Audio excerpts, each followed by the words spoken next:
suis évidemment très heureux, avec de nombreux collègues du conseil municipal, de vous retrouver aujourd'hui pour un double événement qui fait partie intégrante du projet de rénovation urbaine du Haut de Montreno. D'abord, le renouvellement des formes d'habitat pour favoriser l'attractivité résidentielle. Vous savez que ça fait partie de nos priorités municipales dans l'ensemble de la ville et donc à Montreno. Et l'aménagement des espaces publics à proximité immédiate des nouveaux logements pour sécuriser, pour faciliter les circulations, notamment les transports en commun, mais aussi pour rendre plus agréable la vie quotidienne de nos concitoyens. Alors oui, après l'inauguration il y a quelques mois de la supérette de M. Baman, de l'aire de musculation urbaine, la destruction du forum qui se termine, on peut le constater, le quartier de Montreno continue sa transformation urbaine et économique. C'est un projet de longue haleine, puisqu'en 2005, la ville de Saint-Étienne, l'Agence nationale de rénovation urbaine, la Caisse des dépôts et consignations et leurs partenaires ont lancé une profonde démarche de renouvellement de quatre quartiers de Saint-Étienne, dont celui de Montreno. Le plan de renouvellement urbain proposé par la ville de Saint-Étienne a ainsi prôné un volet économique important sur le territoire de Montreno, qui est le seul de la ville à bénéficier d'une zone franche urbaine. Et on le voit bien, ce dernier a permis de mettre en place une grande diversité d'opérations, de montages liés à l'emploi, des projets privés, des bâtiments locatifs, et enfin des pépinières et des locaux d'entreprise. Et je remercie Denis Chambre, qui est investi sur ce sujet, d'être avec nous aujourd'hui. Tout comme Frédéric Durand, qui suit les questions d'emploi et qui est très actif sur le quartier de Montreno.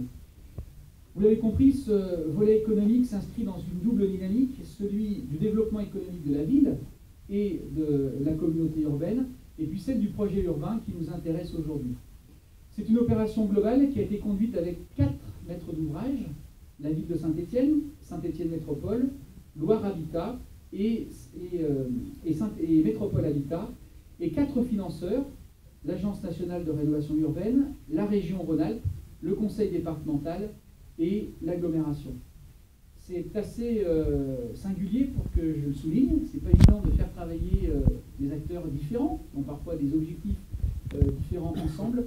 Et à ce titre-là, évidemment, c'est exemplaire et je tiens à remercier chacun des acteurs qui ont contribué à la réussite de ce projet d'aménagement dont nous venons de voir par cette visite l'excellence. Et je remercie bien entendu les financeurs de ce projet.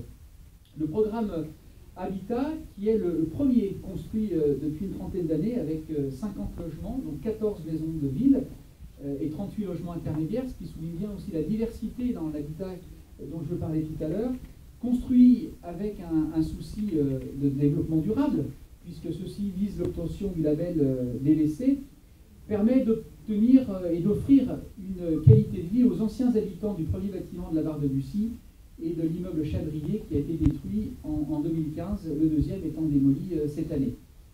Ceci, bien sûr, dans le respect des contraintes familiales, financières et sociales des locataires, qu'ils soient anciens ou nouveaux, avec une priorité qui a été donnée évidemment à ceux qui souhaitaient rester sur le quartier, et c'était d'ailleurs une volonté très largement majoritaire.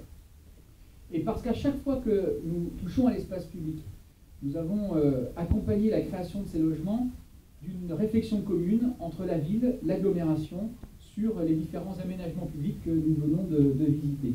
Alors pour Saint-Étienne Métropole, l'aménagement du boulevard Vivaldi entre la rue Gounod et le centre commercial, puisque c'est une voirie communautaire. Pour la ville de Saint-Étienne, le réaménagement de la rue Couperin et de la montée piétonne entre la rue Couperin et le boulevard Vivaldi, et puis les aménagements entre les différentes parcelles des constructions neuves des deux bailleurs.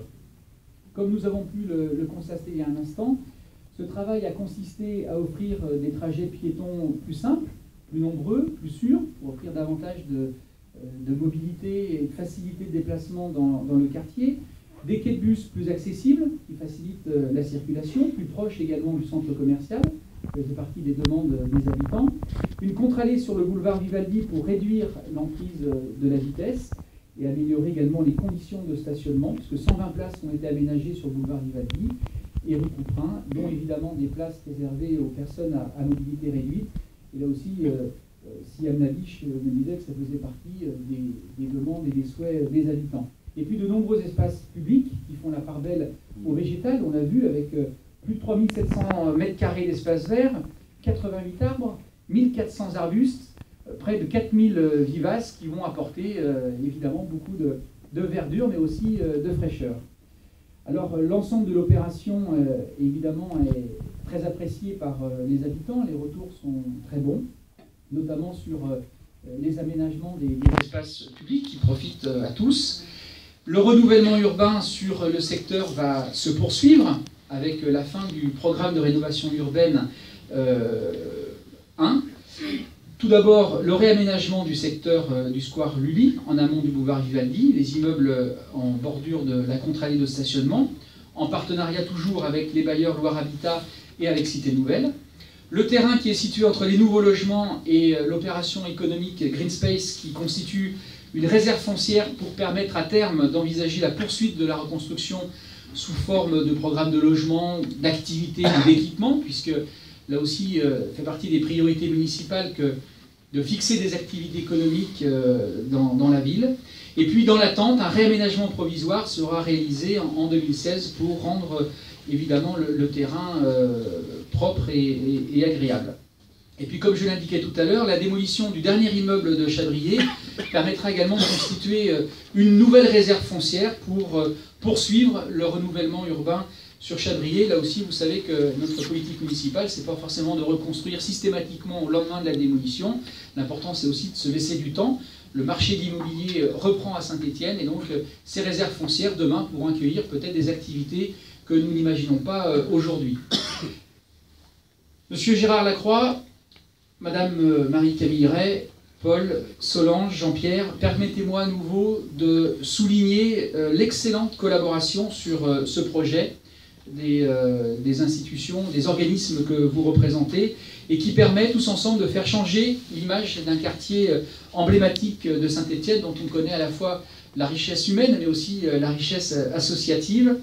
Ce partenariat d'où nous venons de voir l'aboutissement et la réussite de ce projet trouvera une prolongation et une nouvelle expression dans le projet de l'ANRU 2 qui est en cours d'études par les services de l'État, puisque Gilles Artigue m'indiquait il y a un instant que le dossier a été renvoyé complet et signé au service de l'État. Monsieur Ban m'a dit qu'il l'avait bien reçu, donc tout va bien. Hein, jusque-là, tout va bien. Pour l'instant. Jusque-là, tout va bien.